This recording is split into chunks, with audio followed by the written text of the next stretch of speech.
perbuatan-perbuatan yang bisa merusak amal kita, dan 3 amalan yang sangat dicintai Allah Subhanahu wa Ta'ala. Assalamualaikum warahmatullahi wabarakatuh. Bismillahirrahmanirrahim. Alhamdulillahillazi an'amat abi nikmatin iman. Sahabat beriman yang dirahmati Allah Subhanahu wa Ta'ala, syukur alhamdulillah kita bisa berjumpa lagi di channel Tuntunan Zana, channel inspirasi Islam dan keutamaan dalam beramal.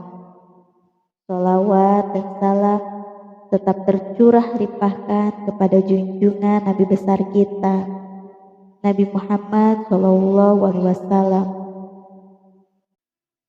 Sahabat beriman yang dirahmati Allah Subhanahu wa Ta'ala, pada video kali ini saya akan menjelaskan tentang perbuatan-perbuatan yang bisa merusak amal kita, dan juga 3 amalan yang sangat dicintai oleh Allah Subhanahu wa Ta'ala.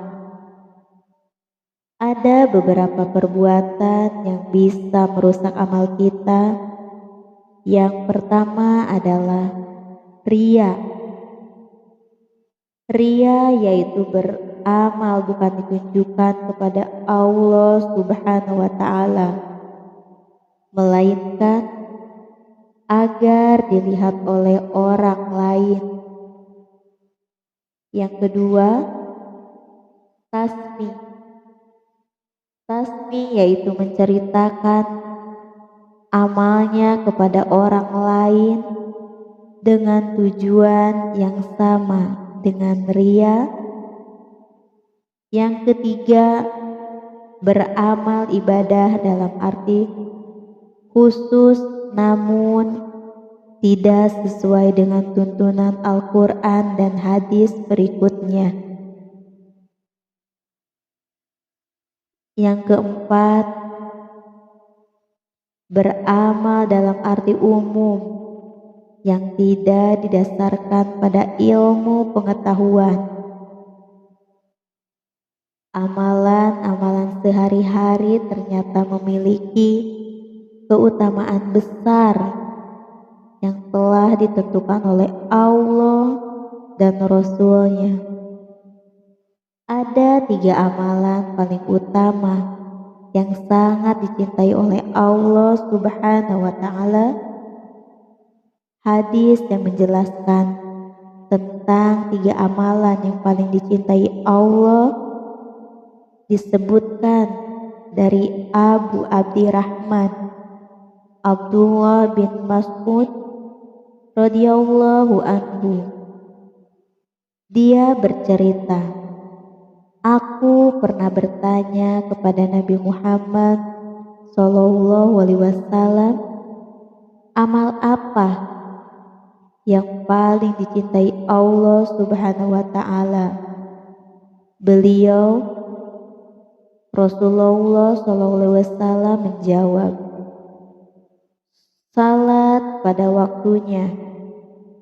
Lalu apalagi, tanyaku. Beliau pun menjawab, berbakti kepada kedua orang tua. Kemudian, apalagi, tanyaku. Selanjutnya, maka beliau pun menjawab, jihad di jalan Allah. Hadis riwayat Bukhari dan Muslim. Adapun 3 amalan yang sangat dicintai oleh Allah Subhanahu wa Ta'ala adalah sebagai berikut. Yang pertama, sholat tepat waktu. Sholat tepat waktu memiliki banyak keutamaan. Salah satunya adalah mendatangkan kebaikan yang sangat banyak. Berdasarkan hadis riwayat Ahmad dari Abdullah bin Umar radhiyallahu anhu. Nabi SAW mengingatkan tentang sholat pada suatu hari, kemudian berkata, siapa saja yang menjaga salat, maka dia akan mendapatkan cahaya, petunjuk dan keselamatan pada hari kiamat.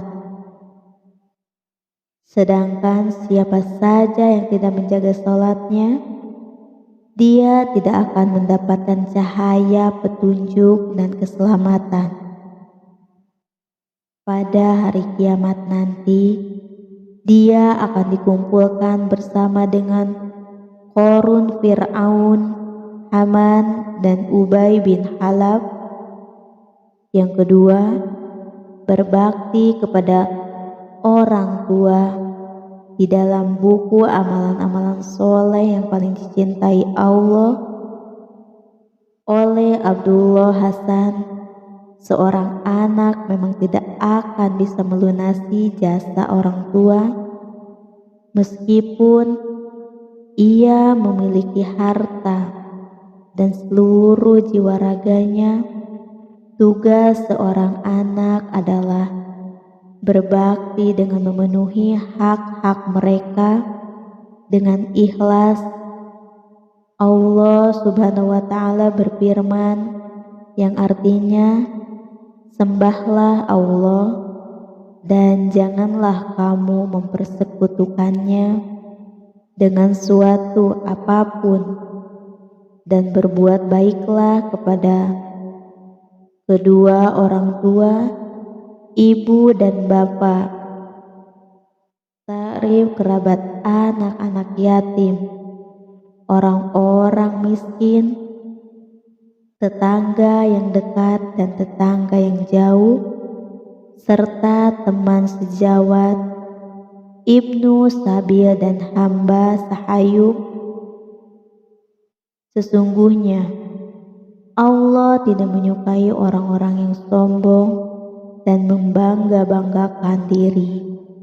Al-Quran Surah An-Nisa ayat 36. Yang ketiga, berjihad di jalan Allah Subhanahu wa Ta'ala.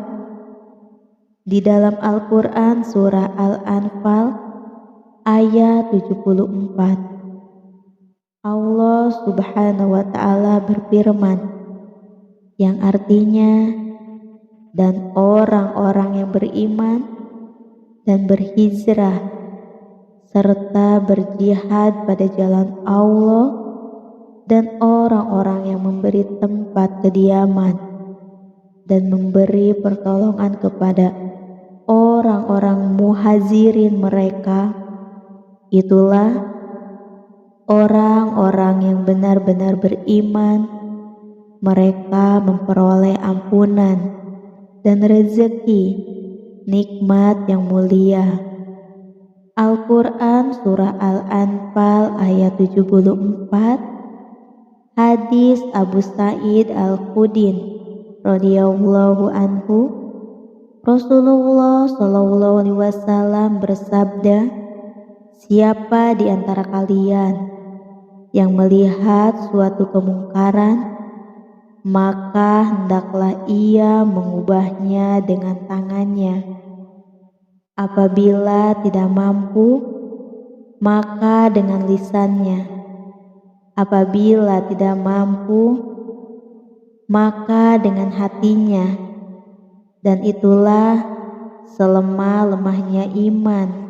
Hadis riwayat Muslim. Ibnu Taimiyah mendefinisikan jihad dengan pernyataan, jihad hakikatnya adalah sesungguh-sungguh mencapai suatu yang Allah berupa iman dan amal soleh, dan menolak sesuatu yang dibenci Allah yang berupa kekufuran, kefasikan, dan kemaksiatan.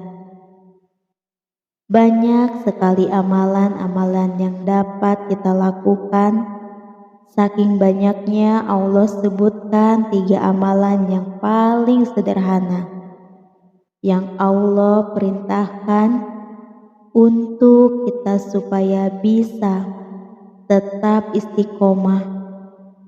Kita sebagai manusia biasa tidak mungkin bisa melakukan semua ibadah. Mungkin ada yang istiqomah di puasa, zakat, sholat. Kita hanya berusaha memaksimalkannya. Akan tetapi ada keterbatasan. Kita sebagai manusia yang dibatasi waktu dan ruang geraknya. Baik, sahabat beriman yang dirahmati Allah Subhanahu wa Ta'ala, itulah 3 amalan yang sangat disukai oleh Allah Subhanahu wa Ta'ala, dan bersyukurlah kalian yang sudah istiqomah menjalankan 3 amalan tersebut. Semoga Allah selalu meridhoi apa yang sudah kita kerjakan. Amin, Allahumma amin. Akhirul kalam, wassalamualaikum warahmatullahi wabarakatuh.